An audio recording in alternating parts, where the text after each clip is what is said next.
Salut les gars, j'espère que vous allez bien. Moi, ça va, hein, on respire la victoire. Ça fait du bien. Comme vous le saviez, le Barça qui joue à 14 heures un dimanche, c'est jamais bon signe. C'est jamais bon signe. C'est le genre de match où tu sais pas ce qui va se passer. Tu te dis, mais en fait, le pire, c'est quand c'est surtout contre ces équipes de merde. Parce que désolé du terme, mais il faut se le dire. Getafe, Alaves, ces équipes de bas de tableau quand ils jouent contre le Barça, c'est des équipes de merde, hein. C'est des matchs où tu te dis, mais putain, mais ils sont venus faire quoi? Victoire 1-0 du Barça contre Deportivo Alaves à Montjuic contre le 18e. Mais à un moment donné, je me suis dit, mais en fait, ce match, j'ai l'impression de l'avoir vu 10 fois. J'ai l'impression d'avoir vu ce match au moins 5 fois par saison, le Barça.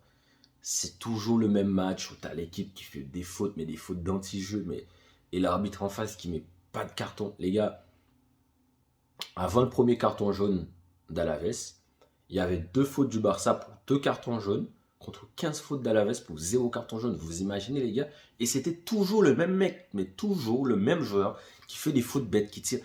Je me demande à quel moment tu as un mec qui tire des maillots, qui met des semelles au moins 5 fois dans un match, tu lui mets pas un carton jaune. Je me dis, mais l'arbitre, à moins que tu as une mission, je me mets à sa place, je me dis, mais à quel moment? Parce que même les commentateurs de Bein, ils étaient en train de hurler, mais c'est pas possible. Des mecs comme Omar Da Fonseca qui, d'habitude, tous les week-ends, quand le Barça fait ces matchs-là où l'équipe adverse ne joue pas, ça propose pas de jeu, qui trouve un moyen de te faire croire que le problème vient du Barça, aujourd'hui, il a avoué que le problème venait de l'arbitre, en fait. Parce que l'arbitre, il confortait les joueurs d'Alaves dans leur façon de jouer. Parce que l'équipe propose pas de jeu, l'équipe ne joue pas. L'équipe est venue faire des fautes, tuer le match pour qu'il n'y ait pas match en fait. Et tu les laisses faire. Quand c'est comme ça, tu les laisses faire pendant 90 minutes, ça fait 0-0. Et après, on va dire, ouais, mais vous vous plaignez de l'arbitrage. Bah bien sûr. Bah bien sûr. À chaque action, il tue l'action, il n'y a pas de carton jaune. Sinon, c'est trop simple. Sinon, c'est trop simple. Moi, je fais le jeu comme ça. Moi, je monte une équipe, je joue comme ça. C'est trop facile. C'est trop facile. J'attends à un moment donné, je finis par en coller un petit but et puis basta, quoi. J'encaisse pas. Parce que je passe tout le match à faire des fautes, à couper de chaque action, en fait. Et mais heureusement, comme l'a dit Benjamin Da Silva, heureusement, l'anti-jeu a fini par être puni. Il faut, il faut qu'à un moment donné, ces équipes-là, ils finissent par être punis. Moi, le week-end prochain, il y aura Alaves à Getafe. Moi, ce match-là, c'est le match de kamikaze, hein. Donc, 61e minute de jeu, but de Lewandowski sur un envolé de Lamine Yamal. Bon, je pense que c'était une frappe ratée. Finalement, qui fait passe décisive de Yamal pour Lewandowski. Donc, voilà. Mais sinon, les gars, il y a, il y a des choses à se dire dans ce match. On pense à la blessure de Gavi très tôt dans le match pour un protocole commotion. Et le joueur d'Alaves qui, j'espère, il va mieux, hein, parce que bon, lui, il a pris un choc. Il est sorti tôt dans ce match, donc c'est dommage pour lui. J'espère vraiment qu'il va mieux, qu'il ira vite mieux. Donc voilà. Mais sinon, les gars, l'entrée de De Jong, l'entrée en jeu de De Jong à la place de Casado. Je pense que Casado, il nous a fait tellement de bien cette saison qu'on a quelque part du mal à sortir ce dossier. Mais Casado, ça fait quelques matchs où on se dit qu'il est pas. En fait, balle au pied, etc., défensivement, il est là, hein. Mais t'as l'impression qu'il apporte, qu'il n'arrive pas à apporter, en fait, autant qu'il portait en début de saison. Autant qu'il apportait en début de saison. C'est peut-être la fatigue, c'est peut-être le fait qu'il joue beaucoup, parce que oui, on se rappelle, hein, les changements, quand il y avait eu des changements, c'était soit Pedri qui sortait pour je ne sais qui, ou la troisième, parce qu'il y a trois places au milieu de terrain, ou la troisième place qui se distribuait entre Firmine, je pense à Olmo, etc. Donc il ne se reposait pas vraiment. Et là, il commence à se reposer. Mais les gars, il faut parler de l'entrée en jeu de De Jong, qui, je vous rappelle, a dit il y a 2 semaines, maintenant je me sens à 100% physiquement, vous allez voir quelque chose. Moi, j'ai qu'une chose à dire, ce joueur-là qui se sent à 100% physiquement, ça ne peut qu'être bien. Ça ne peut que nous faire du bien, ça ne peut que nous apporter quelque chose d'ailleurs. On l'a vu aujourd'hui, hein. L'élément déclencheur, la technicité, la tenue de balle, parce que cette tenue de balle, on peut dire ce qu'on veut, Casado, il nous amène ce qu'il veut. Il n'a pas la tenue de balle d'un De Jong ou même d'un Pedri. Et Pedri, mais qu'est-ce qu'il était fort aujourd'hui, comme souvent cette saison, on ne peut pas dire comme d'habitude. Mais la tenue de balle que nous a apporté De Jong dans ce milieu de terrain à 3. D'ailleurs, De Jong, qui je vous rappelle, on se disait, est-ce qu'il peut jouer avec Pedri, hein? Est-ce qu'on peut utiliser les deux en même temps? Est-ce que c'est une bonne idée? Après, maintenant, moi, je me pose une question. Est-ce que De Jong, c'est pas dans ce contexte-là qui nous apporte le plus? C'est-à-dire ce joueur-là qui rentre à la mi-temps, qui change quelque chose dans cette animation au milieu de terrain. Est-ce que c'est pas là qui nous apporte le plus? Est-ce que son petit plus, il vient pas de là? À voir. La saison, comme je le dis souvent, on est en février. Tout s'arrête le 31 mai. Donc il reste tout le mois de février, tout le mois de mars, tout le mois d'avril, tout le mois de mai. 4 mois. On a 4 mois pour le voir. Et on sait que moi, personnellement, je sais que nous tous, en fait, à la fin de cette saison, à l'issue de cette saison, ce qui nous fera plaisir, ça sera d'aller chercher la Ligue des Champions. C'est un peu paradoxal parce que en août, on se disait, bah, cette équipe, il n'y a pas eu beaucoup d'achats, on a acheté que Olmo, avec ce qu'on a, pour l'instant, on n'arrive à rien faire, donc faire une bonne campagne de Ligue des Champions, c'est déjà beaucoup, c'est déjà bien. On n'avait pas d'attente, mais là, les attentes sont beaux, les attentes sont énormes en fait. Et là, on se dit, il y a moyen d'aller au bout, pourquoi ne pas aller au bout? La Liga, on revient à 4 points du Real qui est leader, donc je pensais pas, en décembre, je pensais pas dire qu'on est à 4 points du Real, vu comment ça se déroulait. Mais bon, on a quand même laissé traîner pas mal de points.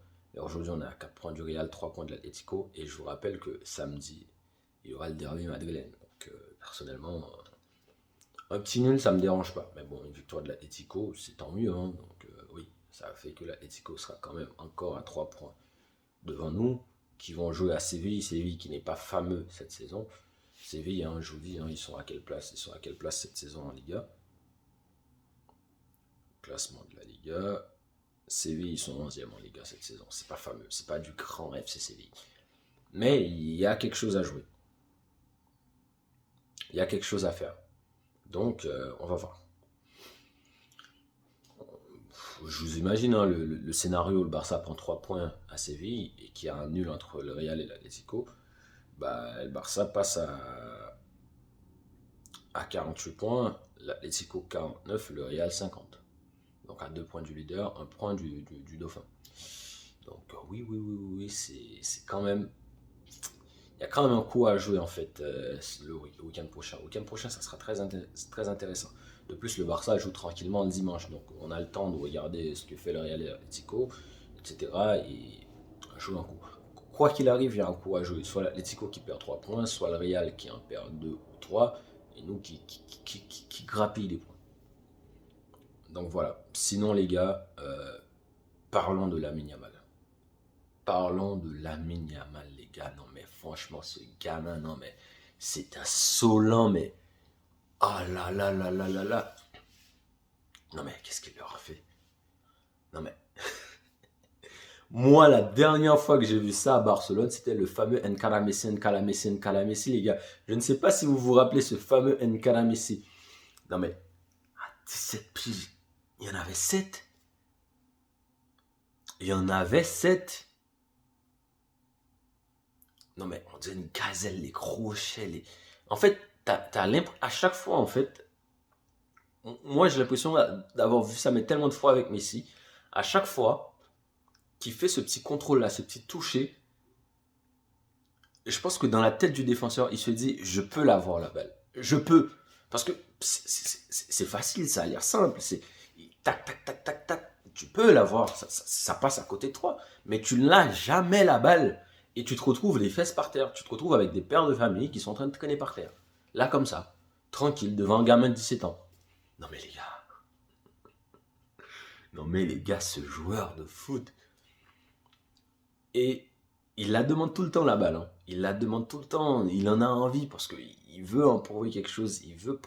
Moi, j'ai lu quelque chose hier parce que c'est là que je vous dis qu'il y a des gens sur Internet. Faut pas leur donner Internet. Faut pas les laisser regarder le football. J'ai lu quelque part qu'on me dit que ouais, les fans du Barça nous ont fait croire que Lamine Yamal c'est mieux que Dembélé. Donc Dembélé il a bien fait de partir parce que Dembélé il a mis 2 triplés en 3 jours. Les gars, vous voulez que je vous rappelle Dembélé à Barcelone, c'est combien de saisons et qu'est-ce qu'il a apporté? Et même à Paris, donc oui, un triplé contre Stuttgart, c'est un triplé, c'est très bien. Un triplé contre Brest, C'est très bien. Mais les gars, actuellement, je mets Lamine Yamal et je mets Dembélé sur le marché. On va rigoler un peu, hein, on va rigoler longtemps, hein, quand on va voir ce qui va se passer. Là, actuellement, personne n'offre 80 millions pour Dembélé malgré ces deux triplés, hein. Je suis désolé de vous le dire, mais c'est comme ça. Mais je mets Lamine Yamal sur le marché là maintenant. J'ai dit qu'il coûte 200 millions. J'ai mes 200 millions, hein. Je les ai mes 200 millions, hein. Donc, au bout d'un moment, il faut arrêter les délires, il faut arrêter le côté fanatique, il faut arrêter le côté anti-jeu, anti-foot. Ça sert à rien. Ça ne sert strictement à rien. Là maintenant, offensivement, niveau ailier, je pense que Lamine Yamal, et je pèse mes mots, est dans le top 3 de ce qu'il fait de mieux actuellement dans le foot. Parce que non mais les gars, non mais ce qu'il leur a mis à ces pères de famille, non mais tu te retrouves avec des pères de famille qui sont en train de traîner les fesses à terre, les gars. C'est hallucinant. C'est hallucinant, tu te retrouves avec des pères de famille le cul à terre. Des pères de famille le cul au sol, les gars. C'est pas croyable. Non, mais c'est fort. Sinon, match de Coupe d'Espagne cette semaine contre Valence, hein. Valence, qui je vous rappelle, on leur a mis quoi? On leur a mis 7 le week-end dernier. On joue contre eux jeudi soir à 21h30. Heure européenne, bien sûr, heure de France. Mais oui, il y a un coup à jouer là-dessus aussi. Et les gars, je vais vous dire quelque chose qui est très important pour la Liga, parce que moi j'y ai pensé. Moi, j'arrive à imaginer avoir des choses, souvent je me trompe. Je le dis honnêtement, je me trompe souvent. Mais quand je me trompe pas, c'est clair et net. Parce que je me rappelle quand le Barça était à 7 points du Real, ou même que le Real venait de gagner et qui était à 10 points en attendant que le Barça jouait le lendemain, je pense au week-end dernier. Moi, j'ai sorti mon calendrier et j'ai dit une chose: le Real a 98% de chances d'aller en barrage de Ligue des Champions. Parce qu'il leur restait le match contre Brest à jouer. Le Barça a 100% de chances, parce que c'est déjà acté, d'être parmi les 8 premiers. Et le Real a pas mal de chances de jouer contre des équipes comme City ou le PSG en barrage. Parce que c'est ce que je le sentais venir, le Real City ou le Real PSG, avant le dernier match Ligue des Champions, bien sûr. Et je l'ai dit, et j'ai sorti le calendrier, je me suis dit, à ce moment-là, à cette période-là, le Real aura 2 matchs de barrage de Ligue des Champions qui est très très important. C'est là en fait qu'il faut prendre les points. C'est là que le Barça ne doit pas faire match nul, ou même, voilà, ne doit pas se le permettre, parce que là, en Ligue des Champions, tu joues en mars, on est en février, tu as tout le mois de février pour gagner. Oui, il y a des matchs de Coupe du Roi, mais le Real aussi joue les matchs de Coupe du Roi. Donc c'est là en fait qu'il y a des choses à faire, parce que tu n'as pas cette pensée de Ligue des Champions en tête. Donc là, en fait, ton travail, c'est quoi? C'est d'aller chercher les points et d'espérer que le Real, parce qu'en fait, dans la même période, tu as un fameux Real Atlético qui arrive. Bah, ça tombe bien, c'est le week-end prochain, hein. Tu as un Real Atlético qui arrive juste avant un Real Man City. Et après le Real Man City, ça revient en Liga. Donc oui, c'est le moment, hein. C'est le moment, parce que je vous dis, autant on sait ce que c'est le Real, on va se l'avouer, on n'est pas fan du Real, on est fan du Barça, mais on sait ce que c'est le Real. On sait que le Real peut gagner tous ces matchs-là. On sait que le Real peut aller gagner l'Atlético, gagner les 2 matchs contre City, revient en Liga, regagner, et poum, tranquille, on repart. Tout comme c'est pas impossible que le Real perd encore 5 points pendant cette période-là. C'est pas impossible. C'est pas impossible que le Real aille perdre 3 points contre l'Atlético et revient le week-end d'après en perdant, les gars. C'est pas du tout impossible. Et moi, je pense que ce mois de février, c'est le mois où tout peut basculer en Liga. Tout peut basculer dans un sens comme dans l'autre. Tout comme le Barça qui laisse filer totalement la Liga, ou le Real qui laisse revenir le Barça, le Real et l'Atlético, bien sûr. Donc voilà, les gars.